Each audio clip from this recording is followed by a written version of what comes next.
Single branches of industry. The factory workers, those under the Factory Act, are the most intelligent and restless of the English working class. The history of cotton manufacture is one of continuous improvement and mechanization, displacing workers. Every advancement in machinery leads to unemployment and hardship for workers. Examples like the jenny, throstle, and mule illustrate how new machines displace workers. Data shows a significant decrease in mule spinners despite increased spindles. Similar trends are seen in weaving and other industries, with power looms replacing hand looms. The bourgeoisie claims new factories absorb displaced workers, but this takes time and often involves lower-paying jobs for women and children. The bourgeoisie benefits from improvements, while workers face instability and insecurity. Improved machinery has led to a decrease in wages, despite claims from the bourgeoisie. While weekly wages may have remained stable or even increased in some cases, the price of piecework has been reduced, requiring workers to produce more for the same earnings. The introduction of machinery has displaced male workers in favor of women and children, who are willing to work for less.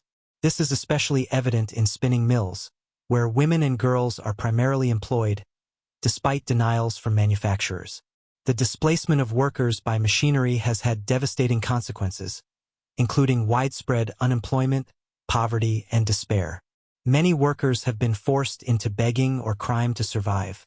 The uncertainty of their position has led to alcoholism and demoralization.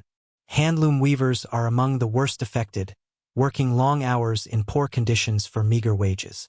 The bourgeoisie uses their plight to defend the factory system, even though it is the very cause of their suffering. Manufacturers claim machinery does not replace adult male operatives, citing 52% female and 48% male factory workers, with over half being over 18 years old. The statistics obscure the number of adult male versus female workers, including mechanics, engineers, and clerks, but avoid detailed truths. Lord Ashley's speech on the 10 Hours Bill, 1844, provides unrefuted data showing, in 1839, 419,590 factory workers in the British Empire included 192,887 under 18, and 242,296 females, 112,192 under 18. Adult male workers were only 96,599, less than a quarter of the total.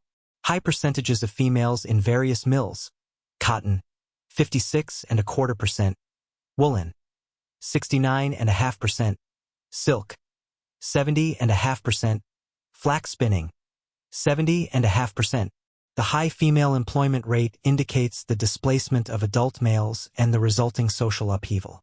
Women's employment disrupts family life, as both parents work long hours, leaving children neglected and prone to accidents and higher mortality. Examples include a mother dripping milk due to lack of time to feed her child and another mother working from Monday to Saturday, facing physical strain. Narcotics are used to quiet children, increasing deaths from convulsions, as noted by Dr. Johns in Manchester. The breakdown of the family leads to demoralization and children growing up without proper family structure. Children who earn start to see their parents' home as a lodging, further undermining family bonds. Role reversals occur, with wives supporting families and husbands doing domestic chores, causing resentment among men. A specific case in Leeds illustrates a man ashamed of doing domestic tasks while his wife works in a factory, highlighting the distress and reversal of traditional roles. Factory work during the Industrial Revolution had devastating consequences for women and children. Destruction of the family structure. The traditional roles of men and women were reversed, with women becoming the primary breadwinners and children supporting their unemployed parents. This led to the breakdown of the family unit and a loss of family affection. Lack of domestic skills. Girls who grew up working in factories lacked the knowledge and experience to manage a household. They were unable to cook, clean, sew, or care for children, leading to unhealthy and unhappy homes. Moral degradation. The factory environment exposed young women to indecent language and inappropriate behavior, leading to a decline in morality. Additionally, employers often exploited their power over female workers, leading to sexual harassment and abuse.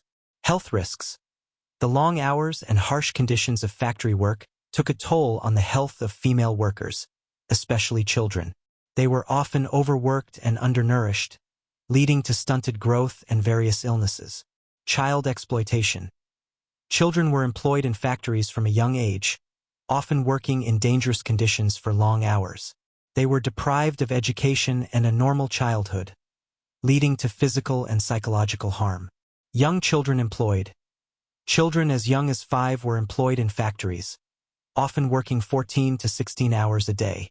Harsh working conditions. Children were subjected to physical abuse, long hours, and lack of sleep. Physical deformities. The long working hours and unhealthy environment caused physical deformities, such as curved spines and twisted limbs. Health issues. Children suffered from general weakness, fatigue, and a susceptibility to disease due to the lack of sleep, fresh air, and proper nutrition. Moral degradation. The harsh conditions and lack of education contributed to a decline in morality among children. Blame on the bourgeoisie. The bourgeoisie, who owned the factories, were responsible for creating and exploiting these terrible conditions for their own profit. Physical deterioration. Children working in factories experienced stunted growth, paleness, and thinness compared to those not working in factories. Deformities. The long working hours and constant standing led to deformities such as curved spines and bent limbs. Weak constitution. The lack of fresh air, poor ventilation, and unsanitary conditions in factories made children more susceptible to diseases. Specific ailments. Factory workers commonly suffered from digestive problems, lung issues, and weakened nervous systems due to the demanding work and unhealthy environment. Lack of resilience. The overall physical and mental exhaustion caused by factory work left workers with little energy to resist illnesses and recover from them. The evidence presented by surgeons and physicians in the Factories Inquiry Commission's report of 1833 clearly highlights the detrimental effects of factory work on the health of children and adults alike.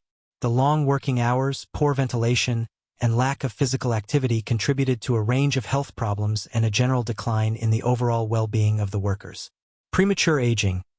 Factory workers aged rapidly due to the harsh conditions, with many becoming unfit for work by age 40. Vision problems. Mule spinning, a common factory task, strained the eyes and often led to vision loss. Deformities in women. Long working hours resulted in pelvic deformities and malformations of the spine and hips in women. General debilitation. The overall health of factory workers deteriorated rapidly, with many suffering from weakness, fatigue, and a susceptibility to various diseases. Frequent accidents. The machinery in factories was often dangerous, leading to numerous accidents, including loss of fingers, limbs, and even death. Lockjaw. Lockjaw was a common consequence of injuries sustained in factories, often resulting in death. High injury rate. The Manchester Infirmary reported a significant number of cases involving wounds and mutilations caused by machinery. Lack of employer responsibility. Employers typically only paid for medical treatment in the event of an accident and did not take responsibility for the long-term well-being of injured workers. Specific hazards.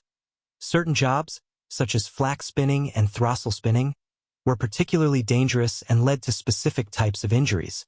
The author argues that the bourgeoisie are ultimately responsible for the dangerous working conditions and accidents in factories. They prioritize profits over worker safety and well-being. Child labor exploitation. The author condemns the use of child labor in factories, describing how children were forced to work long hours in dangerous conditions, often resulting in physical and mental harm. Bourgeois hypocrisy. The author criticizes the bourgeoisie's attempts to portray themselves as philanthropic and concerned about the welfare of their workers, while their actions demonstrate a clear disregard for their well-being. Industrial accidents. The author describes the high rate of accidents in factories, including loss of limbs and death, and blames the bourgeoisie for prioritizing profit over worker safety. Dr. Ure's defense.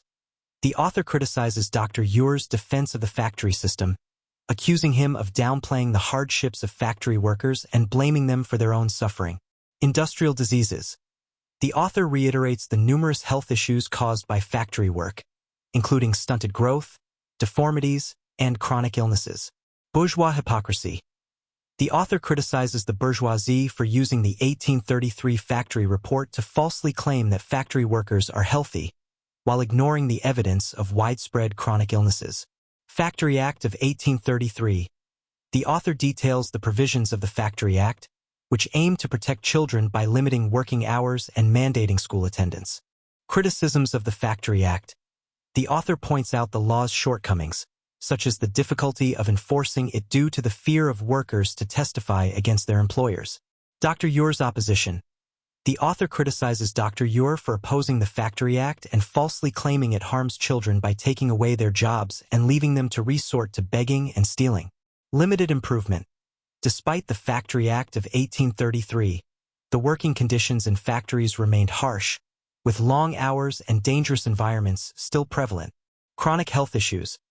Workers continued to suffer from various health problems, including fatigue, pain, digestive issues, and respiratory problems due to the dust and poor ventilation in factories. Mental health impact.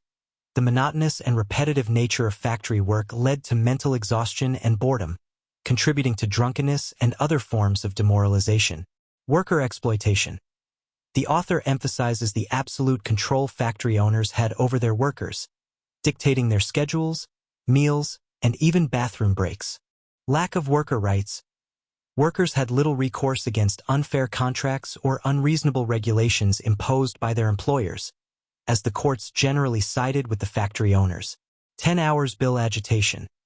The author mentions the ongoing fight for a 10 hours bill, which aimed to further limit working hours for all operatives. Truck system. Manufacturers forced workers to buy goods from their own overpriced shops, effectively paying them in goods instead of money, and trapping them in debt. Cottage system. Manufacturers built housing for workers and charged exorbitant rents, further exploiting them and making them dependent on their employers. Arbitrary fines. Factory owners imposed arbitrary fines on workers for minor infractions, such as being a few minutes late or talking to a coworker. Control over workers' lives. Manufacturers exerted control over workers' lives outside of the factory, including their housing, political activities, and even their personal relationships. Legal system bias. The author criticizes the legal system for siding with the bourgeoisie and upholding unfair contracts and regulations that exploited workers.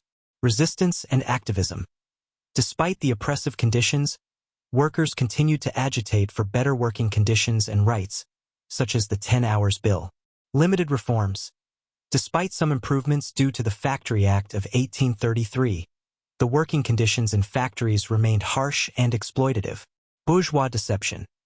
The author criticizes the bourgeoisie for attempting to deceive outsiders about the reality of factory life by showcasing idealized country manufactures and hiding the true extent of worker exploitation. Worker exploitation continues. The author emphasizes that the core issues of the factory system, such as low wages, long hours, dangerous conditions, and lack of worker rights, remained largely unaddressed. Working class resistance. The author acknowledges the ongoing struggle of the working class for better conditions and rights, highlighting their determination and resilience in the face of oppression. Call for change. The author implies that the only way to truly improve the lives of workers is through systemic change, not just minor reforms within the existing exploitative system.